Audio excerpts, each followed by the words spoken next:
just to be restored. That's not how it works. It's not that simple. And I put it in bold, the next point, doing all this humbly but assertively. This is very important.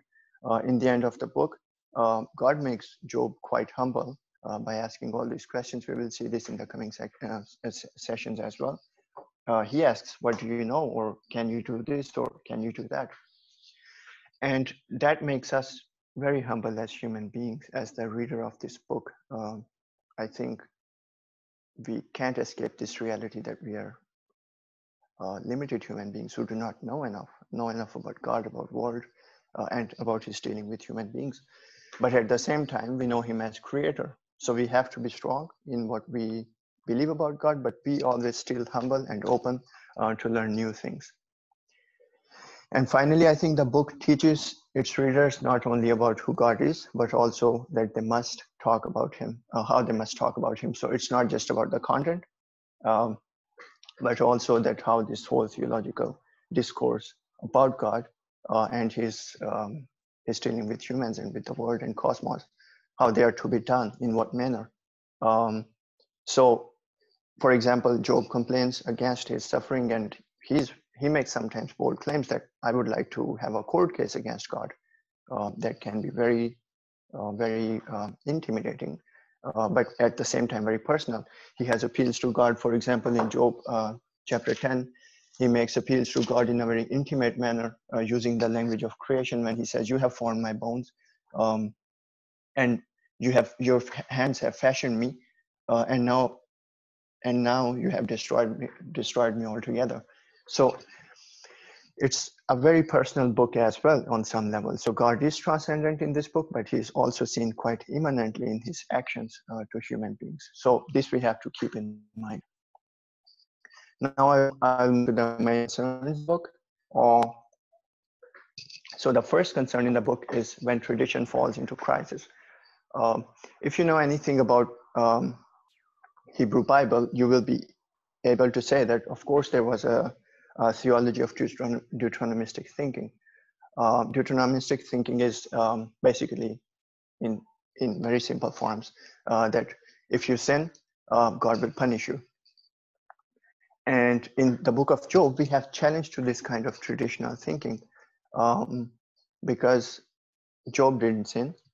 Job was an upright man, and we know that what happened in heaven and how Yahweh Elohim, he provoked Satan, or Satan provoked him, and then the whole debate and catastrophe on Job happened.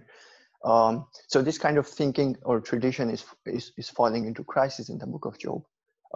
And then when human wisdom falls into crisis, all these friends, they are coming together, talking to Job, Job talking to them. These are the rich people, the elite of their societies, and also religious elite.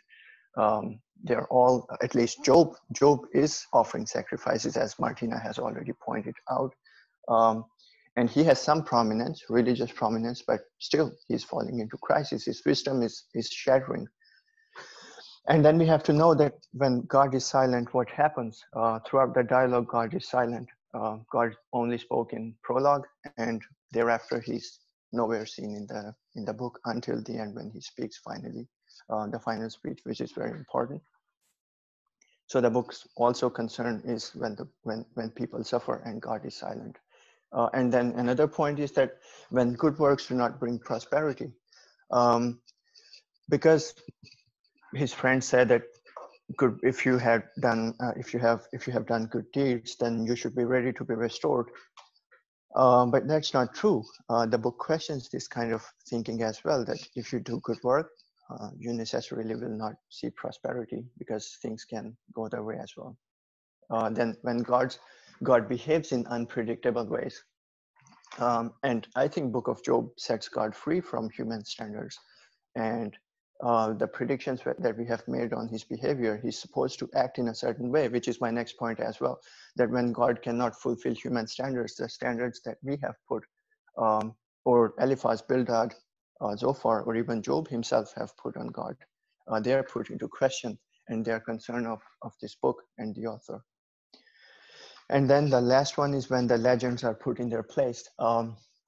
Job is a legend, but still he's put into his place. God asks him many questions. He makes bold statements that I'm going to have a court case with God. And in the end, God says, um, get ready, Job. I'm going to have a dialogue with you. And then Job is silent. The best thing in the book that Job did was that he shut his mouth. And he is a really, really elite of his society, and he is legend. But before God, he's nothing. And that's what the book tells us. Now, before we begin with the structure and commenting on some things and prologue today, let's clarify some fundamental misunderstandings in the book. Mostly people think that Job's exemplary character is the focus of the book, but I think the focus of the book is God's sovereignty and his total control over the cosmos and over everything that happens within. The dialogue mainly revolves around the nature of God, even when Job or humans is whenever their behavior is in question, it's always in relation to God. So God is the center of the debate. Second, Job's problem is not the loss of material wealth or not much loss of material wealth. He suffers a theological crisis. His blameless lifestyle could not promise him blessings. This gets even more severe as he struggles on a spiritual level when he wants to see God, but he's silent. And that's bigger dilemma or bigger problem for Job. And then there are several tensions in the book, which also make the book quite unique, that there is no easy answer to the problems raised in the book. In the end, we see Job is restored, but the author or the reader is still left with quite a lot of questions on God's behavior, on Job's behavior, on what happened. There's a lot of questions which we wish that they were answered definitely, that hey, this was the answer, but that's not the case in the book. And then the prologue presents us a tension as well.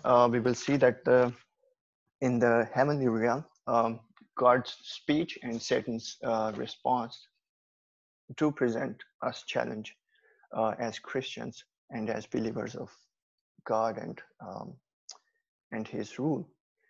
And third, I think the tension of knowing Yahweh's immanence through his loving act of creation, yet seeing him as the all-knowing judge who is transcendent and to be feared and revered. So God is close to his people, but he's also quite enormous in power. And he's also a transcendent deity who is to be feared, and he should be worshipped while we fear him.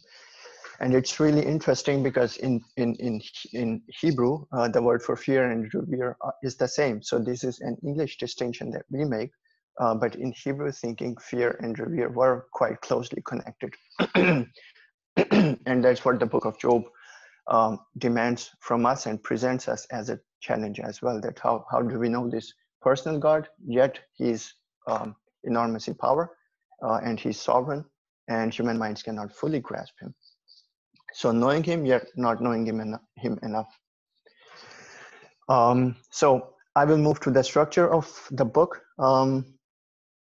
Before I move further, I would like to ask if there are any questions that we need to take. No, sir. I have a question. Yeah, Isaac, please. So there was a line written like his lack of connection to Yahweh in the clarifying the misunderstanding. Sir, he was like, wasn't he like very close to God? Like he used to offer sacrifices and stuff, and he was upright person. So where does he lack connection with God, with Yahweh? So as soon as his material wealth is lost, starting from dialogue, which is in chapter 3 or properly in chapter 4. Chapter 3 is his basically discourse to himself. He talks to himself. He cries out to God. But at some points he says that there is no answer to him. Why doesn't God respond to him? So this is where he sees the lack of connection with God. He wants to see God and to speak into this kind of situation where he is now, and he has no answer for a long time. And when we will see Prologue, we will see that it's not just right away that his friends visit and this moves pretty quickly. This is a long process where everything happens. For example, his friends hear his report and still they have time, according to the word of the narrative, to travel from their places to Job and still sit with him for 7 days. So that makes somehow a considerable amount of time. And in all this while, he hasn't been, at least the narrative or the text is silent. That he didn't have any answer from Yahweh and he isn't restored. So that's how I would see that he sees this as a lack of connection, that God has abandoned him. And that you also see from time to time in his speeches. Did I answer? Yes, sir. Okay, thank you. Martina, I think you had a question as well. No, sir. I am good. Right. So we move further to the prologue and structure of the book, how we are going to see this book. And this will also help us set the outline for coming classes as well. Today, I will try to get through the prologue to the book. And then starting from Friday, we will see the dialogue and the content of the dialogue between these four friends. And then finally, speech of Yahweh. So the main characters in the book that we need to take into consideration who help the narrative. So the Hebrew narrative or any narrative takes some character who helps the narrator to put the plot into progress or help him to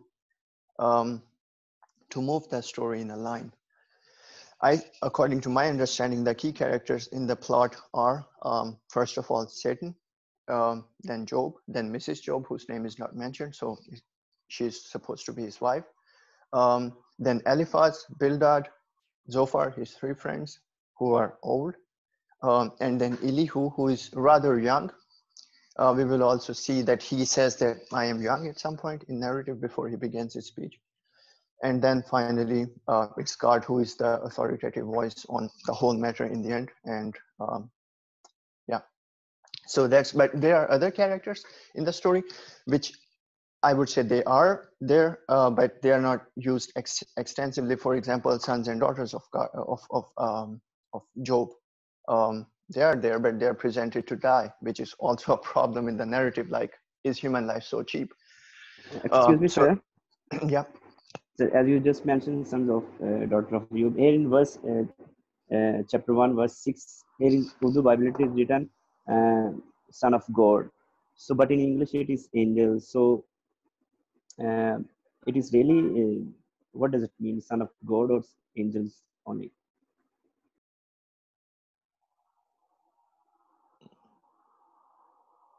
Okay, sorry, I was looking for the translation which I have.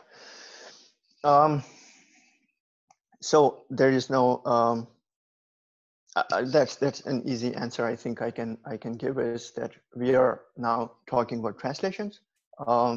In Hebrew, it is sons of God. Depends on what translation you are using. It translation is interpretation already. How you translate shows what your understanding is.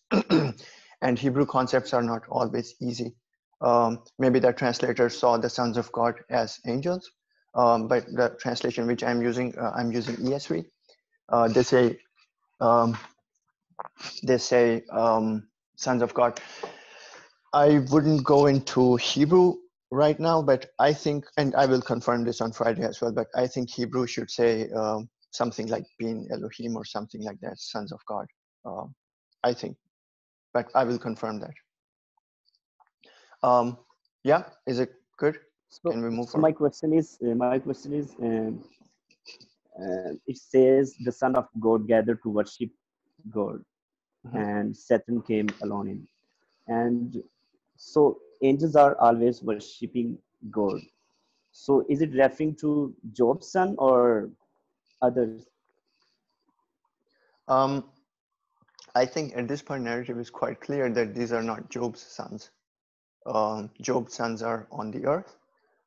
This scene is happening in heaven, and it's further clarified from the understanding that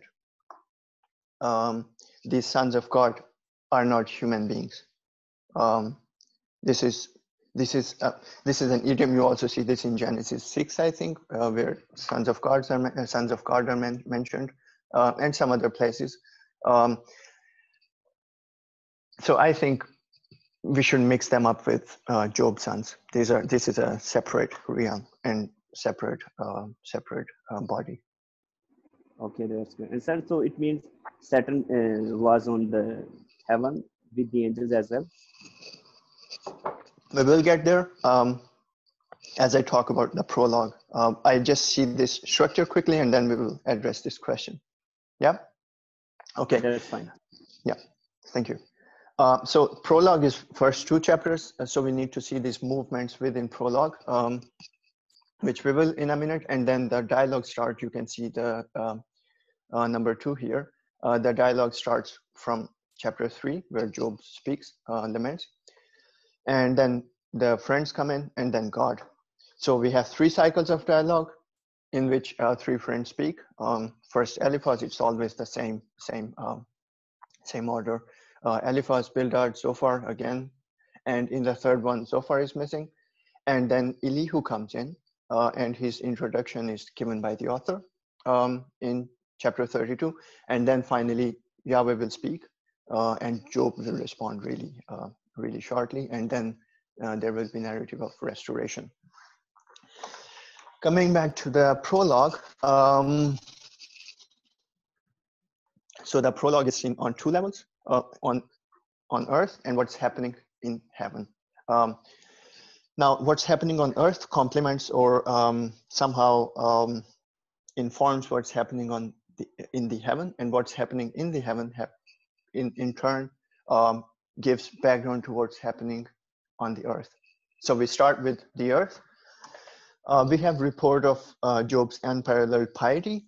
First of all, it's mentioned that he is really, I'm going to stop sharing my screen because now we are just done with this outline. And if you want, I can forward this to you as notes if it's required. So I think Job's, the narrative starts with Job mentioning that Job was a man who was living in the land of Uz. And then his wealth is told, that he had quite a lot of animals, he had daughters, he had sons, and he has 7 daughters, 7 sons and 3 daughters, which make 10 in total. And these numbers are meaningful. They might, if you, I think you might have heard that numbers were important in these times. 7, 3, 10, these kind of numbers could be seen as pointers to completion. So it's kind of given a picture of happy family who is blessed by God with a lot of wealth. In turn, it's also told that Job is not just enjoying this wealth. He's a Jewish character. He's a pious man. His integrity is famous among his fellow citizens in the East, or he seems to be doing really well. But soon this will be over. So this is told so to complement what's going to happen in heaven. And in heaven, then we come back to Masood's question. In the heaven, there's a picture of assembly is given where divine beings, sons of God, not divine beings, sons of God comes to present themselves before God. On one level, this gives complete sovereignty to God, that he is the sole ruler. These people or these beings, whatever you prefer, angels, sons of God, they come to present themselves before him, before Yahweh, the God of Israel. Now, the concept of sons of God is tricky and not really easy to answer. So we have to live with the fact that we do not know everything. Secondly, we also have to see that this is not the main point of the narrator. The sons of God, they are agents to put narrative in progress. Now, Satan comes among them. Narrative doesn't tell us if Satan has membership of this council or if he sneaked into this. Second problem, who is Satan here? Normally, now we have to work with concept. Satan here shouldn't be just seen as one deity, or not deity, one heavenly or supernatural, or I do not know what would you like to call supernatural being as we know him now. Satan in Hebrew, and so this is quickly, I would just like to mention that it's Ha-Satan, the Satan in Hebrew. If you see, it's the Satan, and Hebrew never uses definite article. Like I wouldn't say the Masood, right? That's ungrammatical. And so is Hebrew, but here it says Ha-Satan, the Satan. So my point is that Satan means is the one who accuses, who is the one who raises doubt, accusations.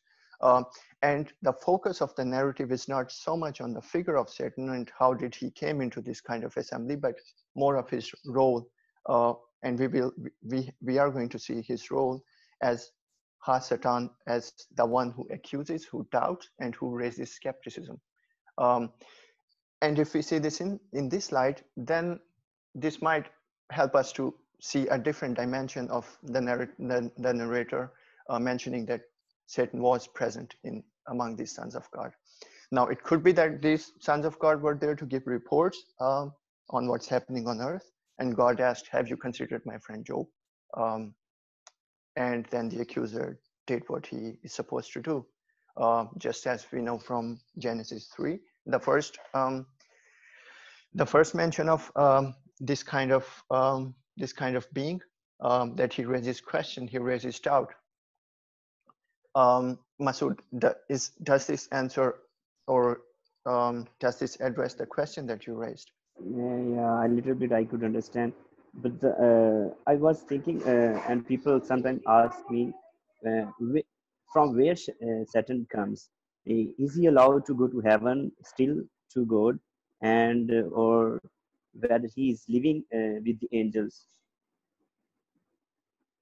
So the problem is that this kind of question you can not answer from this text, at least. That's the least I can say for now because of time's sake. It could be a whole total new study of seeing the role of Satan and his role in Jewish exegesis or Jewish thinking. But again, my point was that we shouldn't be so much talking about the figure of Satan, but his role. The narrator is more concerned about his role, what he does. Again, the text is silent if he's member or he's a person or a being or whatever. The text doesn't tell us, and I would leave it there and not read so much into it, at least from this passage.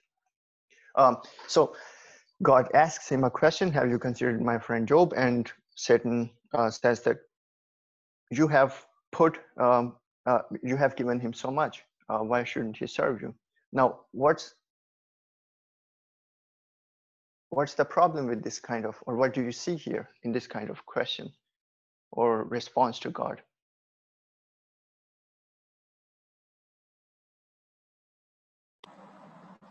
Can you repeat the question, sir? I said that, God asks Satan, or inquires from him, have you considered my friend servant Job? And Satan says that, yeah, I'm paraphrasing here. So he asks, does Job fear God for no reason? What do you think? What's the problem here in this question?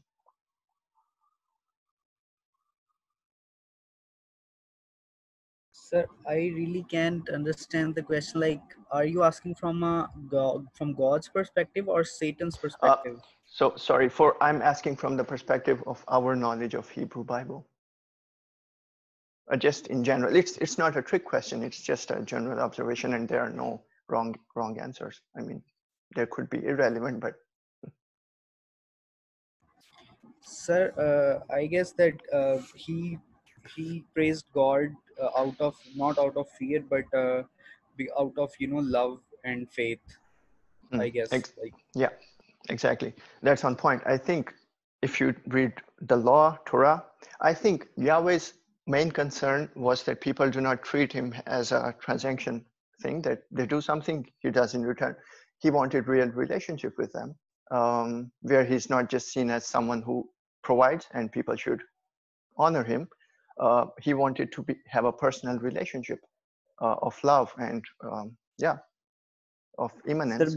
but you always fear God. He sacrificed for his son that whether they have done something wrong. And in chapter 3, we see in 25 verse, Job says, "Whatever I fear, it comes to me." So I think I think I already mentioned that it could be seen as worship. Does Job worship God of Israel for nothing? Like fear, it's not that he's afraid of God always, like yeah, but he worships him or considers him yeah, as his God. but in chapter 3 verse 25 verse doesn't like me to, maybe I'm wrong, it's not saying that. Chapter 25, he says, "What I feared the most has fell upon me." I think verse No, 23, chapter 3 verse 25.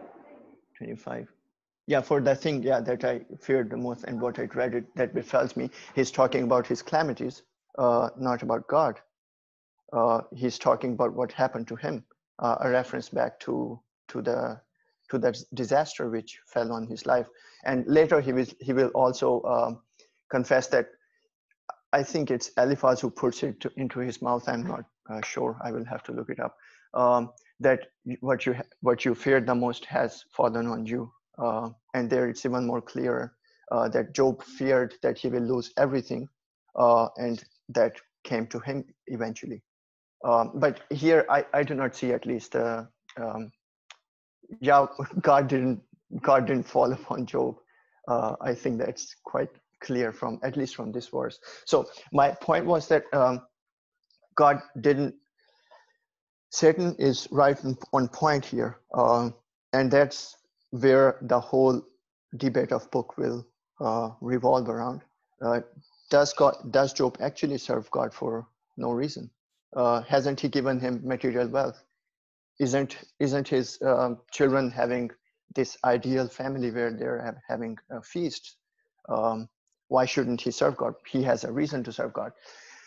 So as a response, somehow God entrusts Job's wealth and his children and his belongings to Satan, and gives him a charge over his possessions. So then the narrative shifts on the earth, and then things happen on earth. Now, what happens on earth have a similar pattern. So in all these, then the next report will be about how Job's life is being destroyed or his possessions are being destroyed. So we have 4 reports here. It's the similar report always. There is a boy who comes in, reports what happened, and then he tells, "I'm the only one surviving." So he just survived to report what happened. And it's while he's saying this, the next one comes. While he's saying this, so this is a technique in the narrative which intensifies Job's miseries. So one after another, back to back, disasters falling upon his perfect world. I wouldn't go to these reports now because of, I think, time concerns. I have 5 minutes more to finish off. Then we have moved to chapter 2. And then we see that there's another assembly in heaven. And again, everything is repeating. So we have to be careful here to see the technique of Hebrew narrative. Hebrew narrative does have repetitions. And if you will read it, you will say, this is exactly the same. Again, sons of God presenting himself, God asking a question to Satan. But the way Hebrew narrative is written sometimes is that it repeats, but with a bit of changes and new information. This time Satan presents himself, and then God asks him the same question. And previously Job has passed the first test, apparently. When he in verse chapter 1 verse 20, he tears his robe, shaves his head, which is a sign of lament, mourning, And then he worships, and then he says, naked I came um, from my mother's womb, and naked shall I return. The Lord gave and the Lord has taken away. Blessed be the name of the Lord. So an answer to the question raised by Satan is given already here. Job doesn't serve God. Job does actually serve God just for sake of him. Even if his possessions are gone, Job is faithful. He worships Yahweh. Sir, Sorry? I have a question. Yep. Sir, here is Job is saying God has given and God is taking. So, but not God is taking. In this context, Satan was taking all his things. So why he's saying? Yeah, I understand God allows him, but not sorry, God. I will cut you off. In verse 1, chapter 16, you have, while he was yet speaking, it's the second disaster which comes. There came another one and said, the fire of God fell from heaven and burned up the sheep and servants. Then the final one says, the final one is also struck by God. A great wind fell, I think, a great wind, which is always connected to Yahweh. Ruach Gadolah, the great wind. This great wind was also present in creation. Here it's present to destroy the world of Job's children when they are eating. So I think the narrative is pretty easy on that and doesn't see this as a difficulty that God destroyed his world. And that's what I meant, that we need to give the narrative, the text, and God freedom to behave in the way he behaved. Of course, it's unsettling for me as well. That's not how we expect God to behave, right? But the narrative does point towards this. So how do we live with this? So I think that's why he can say that God, and even if it didn't mention openly, God is still sovereign and he could stop Satan. Couldn't he? Like he's God and he's sovereign. So why did he allow this to happen? But here it's even more uncomfortable because he's actively involved. His fire, his great wind are destroying Job's world. But Job is faithful. He reacts positively. Seems like everything will be fine now. He passed the test, but another test comes. This time it's his own life, or not life, but his body, but his life is to be spared. Satan gets another permission from God that I'm going to touch him, his body this time, but he's not allowed to take his life. Now with bodily disease, he has a sickness. I think it's a sign of constant irritation and he's scratching himself. And if you picture Job, it's a man who lost everything and now he's in this constant pain and irritation. And that's a very sad imagery of his suffering. Okay, I think it's time for us to stop now. Are there any questions? We will continue a bit into Prologue, just comment on his wife, and then we will go into Job 3 and onwards on Friday morning. Any questions? Sir, does this relate to our lives as well? Like God sometimes allows some things to happen to us? Yes, I think it always relates to our lives. For example, there are so many things. Christian suffering in Pakistan, Christian suffering all over the world. So you expect Christians not to suffer because they believe in God and He's going to take care. But so is Job righteous and far more righteous than anybody. But he still suffers. And we will see the answer or not the answer, but somehow we will see why God does allow and why should he be free to allow this kind of suffering, and why he should be worshipped even after this kind of situations.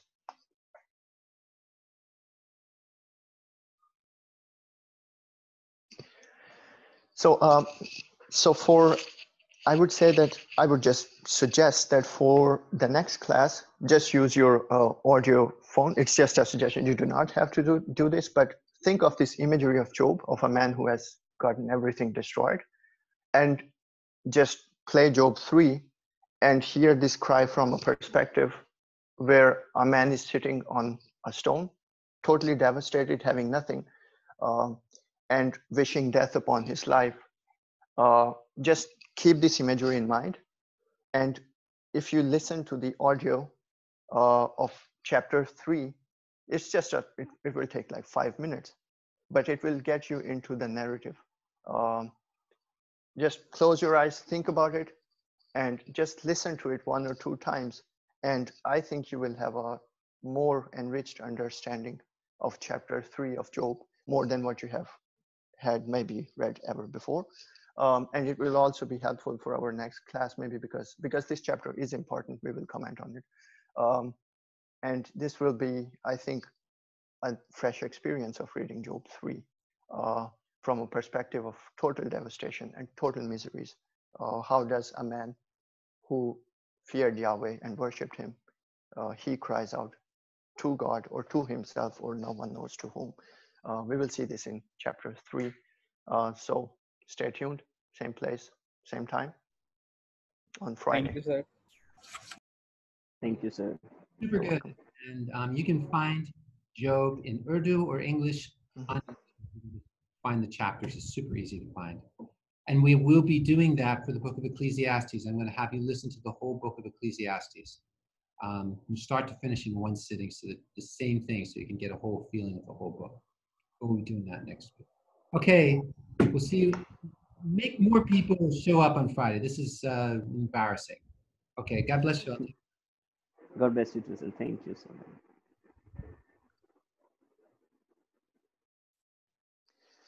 Okay, are you okay? That was great. Yeah. Exactly. Yeah, thank you very much. Very happy. Yeah. So I was a bit nervous, but in the beginning, I was not nervous in terms of presenting it, but nervous in terms of how students will react to this. I understand. But actually, it was very good. It was on the level, and they understood it, and they asked questions. The questions I knew that they would ask, and so that's good. Okay. So you're all right then. Okay. Yeah. I think. Okay. So I'll see you on Friday then. Okay. Okay. And Dr. Bob, if there's anything that needs to be changed or approach that needs to be modified, just send me an email as you reflect on it.